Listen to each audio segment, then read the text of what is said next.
দুপুরে ভাত খাইছো খালা? না ভাই, আমি সকাল থেকে কিছু খাইনি। বাসা কই তোমার? আমার ফরিদপুর বাসা আছে বাবা। তো এখানে কে কে আছে? এখানে আমার কেউ নেই, শোনা আমি একাই মাসে বাড়ি থাকি। আমি ওই যে বাসা থেকে কিছু খাবার রান্না করে নিয়েছি, তুমি খাইবা? হ্যাঁ, খাবা। হ্যাঁ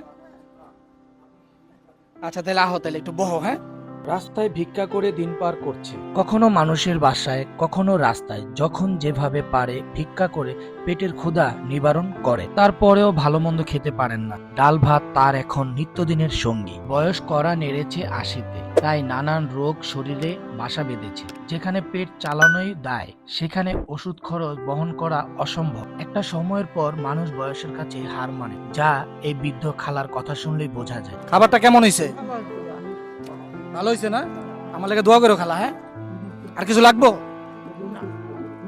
আচ্ছা, খাওয়া মন ভরে খাওয়া। হ্যাঁ, এমন বয়স্ক মা বাবাদের জন্য একটি বৃদ্ধ আশ্রম করার প্রবল ইচ্ছা। আল্লাহ আমার সহায়ক হোক, আমি যেন আমার লক্ষ্যে পৌঁছাতে পারি। আসুন অসহায়কে ভালোবাসি এবং ভালোর দলেই থাকি। আসসালামু আলাইকুম, ভালো থাকবে সবাই।